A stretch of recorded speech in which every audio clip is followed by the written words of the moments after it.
Hi, my name is Emma Lewis, and I want to take you with me on my career journey.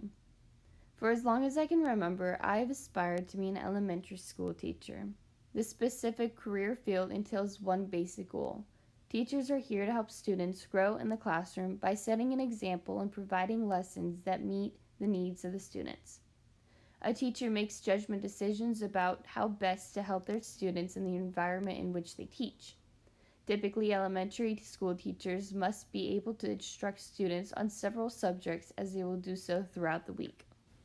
To meet this expectation of being an elementary education teacher, I will need to take on multiple responsibilities for my classroom. The duties I will need to perform are pretty straightforward. However, this does not mean easy. Before each week, teachers must create lesson plans for each subject, such as reading, science, and math. This is an in-depth layout of what chapters, assignments, and quizzes or tests the class will go over during that week. Some schools will require a teacher to turn this into the headmaster to get an idea of what they will be teaching. They will create lesson plans as a guide for what they will be teaching during that week. My instructing should be help students learn and apply important concepts. I might do this through class discussions, experiments, and/or critical thinking problems. While teaching, I will need to observe my students to evaluate their abilities, strengths, and weaknesses. This will allow me to individually help my students overcome specific learning challenges. As probably given, a teacher is responsible for his or her classroom and therefore must set classroom rules and from that point enforce them.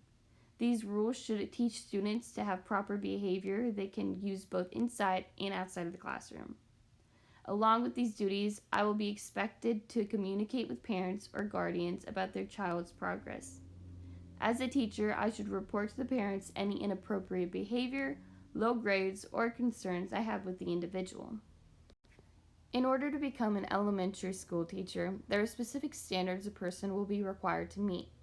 First, they will need to attend college for 4 years to receive their bachelor's degree in elementary education. Upon graduating, they will get their teacher's license, which is an educator certification received by completing a formal preparation progress. They will also be required to pass a general teaching certificate test, which will demonstrate the knowledge they know of the subject they will be teaching. Teachers are frequently required to complete a professional development class to keep their license or certification. All states offer an alternative route to certification or licensing for people who already have a bachelor's degree but lack the education courses required for certification. However, this part will not pertain to me. Along with this requirement, a teacher must have lots of experience with a classroom environment, whether that be through work-related experience, on-the-job training, student training, or vocational training. Once a person obtains all these requirements, they will need to pass a background check for the safety of their students. Lastly, an administrator will look to see if a teacher exhibits specific qualities such as communicating skills, confidence, creativity, patience, resourcefulness, great attention, a basic understanding of technology, and physical and mental stamina. An elementary teacher will have long days that requires good health to be able to manage a classroom. They will also use these skills to help better their teaching performance. As I would like to become a teacher, I have set simple goals for myself to accomplish. First, I'll attend Hillsborough Community College, also known as HCC, to obtain my associate's degree. From here, I would like to transfer to Florida Gulf Coast University, also known as FGCU, to receive my bachelor's degree in elementary education. At this point, I'll work hard towards studying and obtaining my teacher's license. Once I pass, I'll begin searching and applying for jobs at local private schools. I'd like to work at a private school for at least 2 years.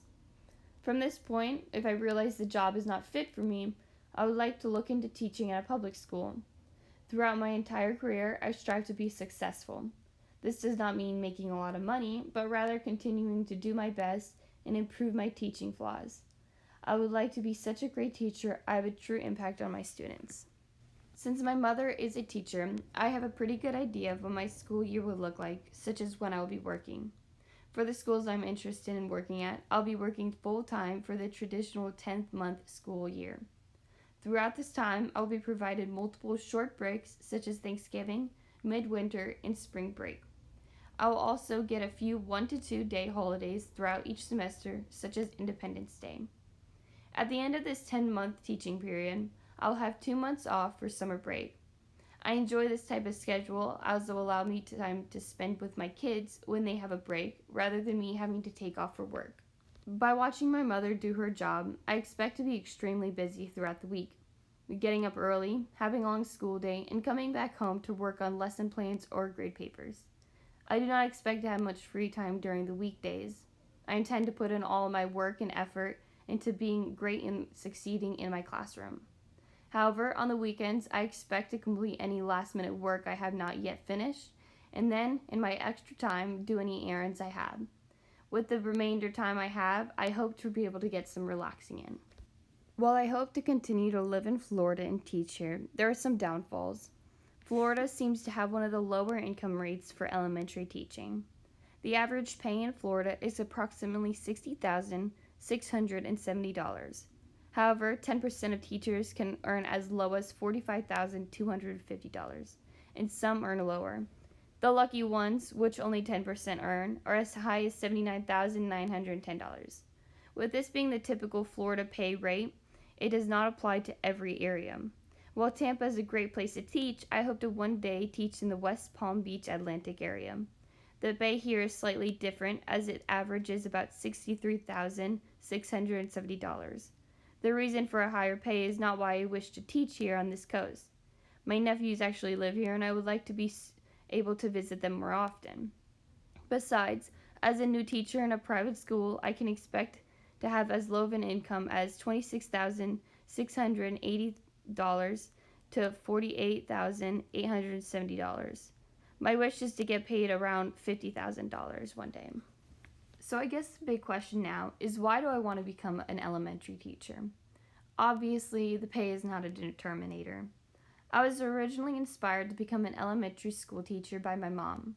She has been teaching elementary for over 20 years now.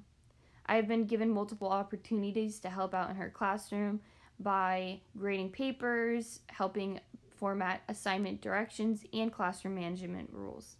Along with this, I have a passion to leave a mark on others' lives. My hope is to help my students grow both academically and maturity-wise. I want to be the teacher they will remember to go back and say hi to even after graduating my class. The last thing that had an influence on me choosing elementary education is the enjoyment of spending time with kids. Most of the time, it just warms my heart. Most things they do are unexpected, which make it entirely entertaining. So overall, my goal as a teacher is to make a difference in the lives of the children I will one day teach. I want to inspire them to have a desire to strive to do their best both in life and in school. I want to be the push my students need to do their best. In my classroom, I will enforce rules that will teach students responsibility and respect both towards myself and their peers. By having student respect towards one another, I hope to build an environment where kids are comfortable to express themselves. I want them to have this excitement to come to class and ready for the day. I once found this quote that I absolutely fell in love with. Teachers who love teaching teach children to love learning. This is going to be the motto for my teaching. I hope to stand by it. That officially brings my career presentation to an end. Thank you for your time.